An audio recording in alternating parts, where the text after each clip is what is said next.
저는 북한 인민군 장성이었습니다. 계급장이 달린 군복을 입고 평양 거리를 걸으면 사람들이 길을 비켜줬습니다. 당에 충실한 일꾼, 체제의 기둥. 저는 그렇게 믿고 살았습니다. 그런데 지금 저는 그 군복을 버리고 이 자리에 서 있습니다. 오늘 처음으로 제 이야기를 꺼내보겠습니다. 끝까지 들어주시겠습니까? 저는 40대 후반의 장성급 간부였습니다. 군사 협력 업무로 해외 출장을 자주 다녔습니다. 러시아, 중국, 동남아시아. 겉으로 보면 그건 분명히 출장이었습니다. 그런데 그 출장지에서 저는 이상한 걸 보기 시작했습니다. 현지에서 인터넷을 처음 자유롭게 써본 날, 저는 밤새 화면을 들여다봤습니다. 평양에서 배운 세상과 제 눈앞의 세상이 너무 달랐습니다. 내가 지금까지 지키려 했던 게 진짜였나? 그 물음이 저를 무너뜨리기 시작했습니다. 잠깐만요. 제가 왜 그 물음에서 멈추지 못했는지 그 이야기 전에 먼저 제 가족 이야기를 드려야 할 것 같습니다. 저에게는 아들이 하나 있었습니다. 이름은 영우. 20살. 평양의 대학에 다니고 있었습니다. 출장을 나올 때 저는 아내와 딸만 데려올 수 있었습니다. 영우는 평양에 남아야 했습니다. 북한은 늘 그렇게 합니다. 가족 중 한 명은 반드시 본국에 남겨둡니다. 말로는 안 하지만 다 압니다. 도망치면 남겨진 가족이 그 값을 치른다는 걸. 영호는 제 인질이자 제 심장이었습니다. 그해 가을, 평양에서 급전이 왔습니다. 전원 소환령. 저는 그 전문을 읽으며 손이 떨렸습니다. 이번에 들어가면 다시는 나올 수 없다. 저는 직감했습니다. 국제 제재가 강화되고 해외에 나와 있는 간부들을 줄줄이 불러들이던 시기였습니다. 몇몇 동료들은 이미 귀환 후 숙청됐다는 이야기가 들렸습니다. 아내가 제 손을 잡고 말했습니다. 여보, 우리 여기서 살아요. 딸이 제 팔을 붙들고 말했습니다. 아빠, 저 그냥 보통 학교 다니고 싶어요. 저는 아무 말도 못했습니다. 눈을 감으면 영우 얼굴이 떠올랐습니다. 2살 때 처음 걸음마 하던 날. 저 잘하고 있죠? 하고 묻던 그 목소리. 만약 제가 탈북하면 영우는 반동분자의 아들이 됩니다. 대학에서 쫓겨나고 직장도 없고 평생 감시받으며 살아야 합니다. 어쩌면 그보다 더한 일이 생길 수도 있었습니다. 저는 사흘 동안 밥을 먹지 못했습니다.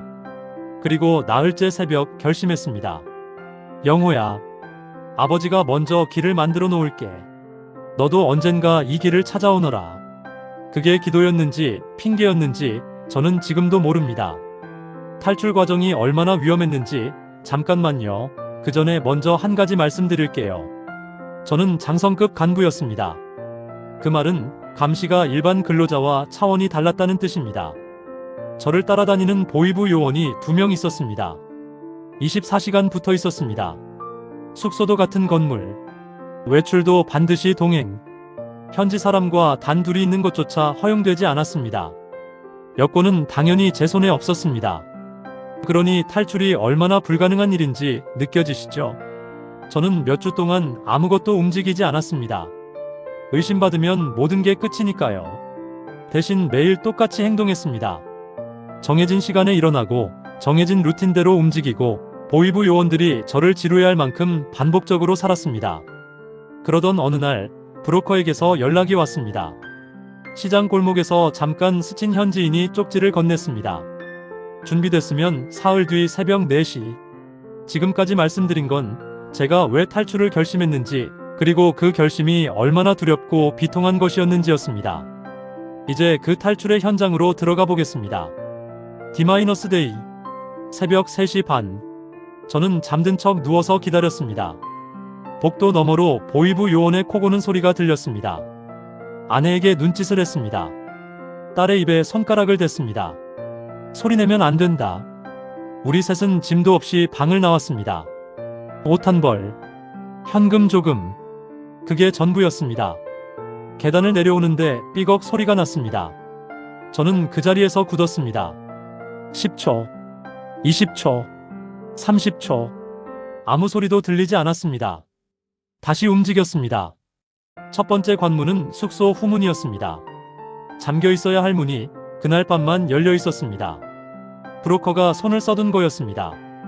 우리는 어둠 속으로 걸어 들어갔습니다. 그때 뒤에서 발소리가 들렸습니다. 저는 딸을 담벼락 뒤로 밀어 넣었습니다. 손전등 불빛이 지나갔습니다. 야간 순찰이었습니다. 불빛이 우리 쪽으로 천천히 움직였습니다. 저는 숨을 멈췄습니다. 불빛이 멈췄다가 다른 방향으로 꺾였습니다. 저는 그제야 숨을 쉬었습니다. 두 번째 관문은 국경 검문소였습니다. 계획은 이랬습니다. 현지 협력자의 차를 타고 제3국으로 이동한 뒤 거기서 다시 다른 루트로 한국 공관을 찾아가는 것. 차 안에는 저 말고도 탈북을 시도하는 2명이 더 타고 있었습니다. 우리는 화물칸 바닥에 납작 엎드렸습니다. 짐더미 아래 숨은 채 2시간을 달렸습니다. 검문소가 가까워지자 차가 멈췄습니다. 군인이 차 옆으로 다가오는 발소리가 들렸습니다. 트렁크가 열렸습니다. 손전등 불빛이 쏟아졌습니다. 저는 눈을 감았습니다. 그런데 짐이 빽빽하게 쌓여 있었습니다. 군인이 짐을 두드렸습니다. 쿵, 쿵. 그리고 트렁크가 닫혔습니다. 차가 다시 움직였습니다. 저는 소리 없이 눈물을 흘렸습니다. 제3국에 도착한 건 이른 새벽이었습니다. 여기서부터가 진짜 문제였습니다. 이 나라에도 북한 공작원이 있었습니다. 그리고 저는 장성급 간부였습니다. 얼굴이 알려진 사람이었습니다. 브로커가 말했습니다. 여기선 절대 밖에 나가지 마세요. 사진 찍히면 끝입니다. 우리는 사흘 동안 방 한 칸에 숨어 있었습니다. 커튼도 열지 못했습니다. 그런데 이틀째 되던 날 밤 문제가 생겼습니다. 브로커에게서 연락이 끊겼습니다. 다음 이동 경로가 막혔다는 뜻이었습니다. 저는 아내 손을 잡았습니다. 아내는 울지 않았습니다. 그냥 제 손을 꽉 쥐었습니다. 하루가 더 지났습니다. 저는 혼자 결정했습니다. 기다리면 죽는다.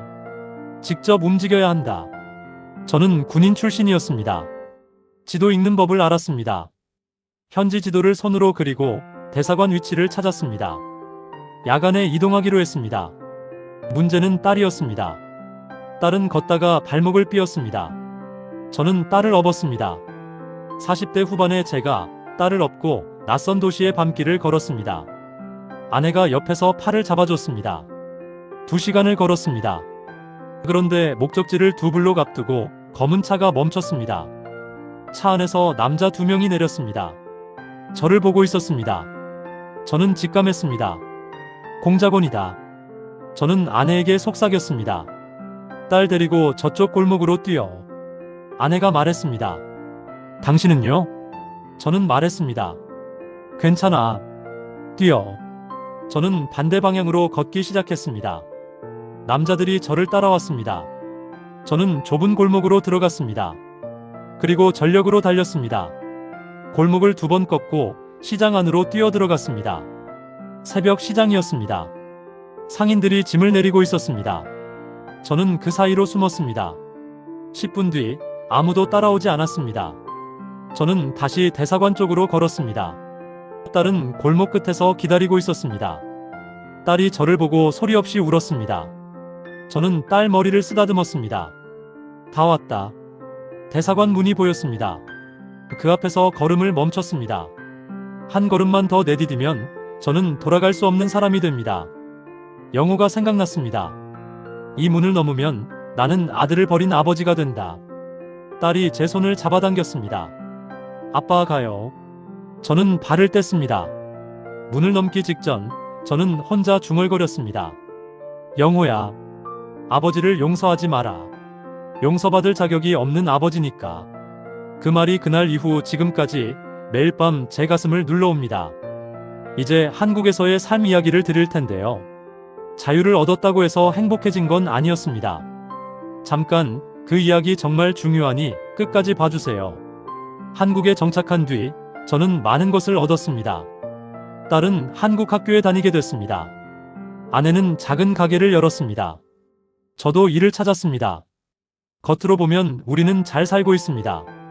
그런데 뉴스에 북한 이야기가 나오면 저는 밥상 앞에서 젓가락을 내려놓습니다. 영호가 생각납니다. 지금 어디 있는지 모릅니다. 살아있는지도 모릅니다. 우리 때문에 어떤 일을 당했는지도 모릅니다. 그 말을 하면서 저는 웃습니다. 그런데 그 웃음이 어찌나 슬픈지 저도 압니다. 탈북자들을 연구하는 학자들은 이런 말을 합니다. 탈북 이후 가장 힘든 것은 물질적 어려움이 아니라 남겨진 사람에 대한 죄책감이라고. 저는 그 말이 맞다고 생각합니다. 자유를 얻었는데 왜 힘드냐고요? 그건 온전한 자유가 아니기 때문입니다. 사랑하는 사람을 두고 온 자유는 반쪽짜리 자유니까요. 지금까지 말씀드린 건 제가 어떻게 탈출했는지, 그리고 그 이후 어떤 삶을 살고 있는지였습니다. 자유를 얻었지만 영혼 없는 자유는 저에게 매일 눈물입니다. 여러분은 자유가 무엇이라고 생각하시나요? 혹시 자유를 위해 무언가를 포기해 본 적이 있으신가요? 댓글로 나눠주시면 정말 감사하겠습니다. 영상 시작할 때 제가 이런 말씀을 드렸죠. 아버지를 용서하지 마라. 그 말이 이해가 되셨나요? 그건 자책이었습니다.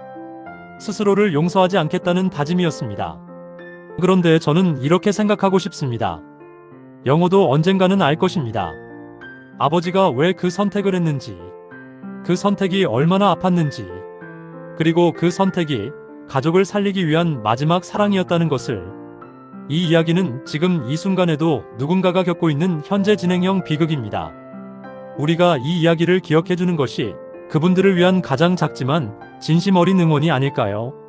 오늘 영상이 마음에 남으셨다면 구독과 좋아요 부탁드립니다. 그게 이런 이야기를 계속 전할 수 있는 힘이 됩니다.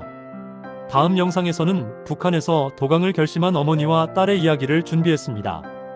그분의 이야기도 함께 들어주실 거죠? 감사합니다. 다음에 또 뵙겠습니다.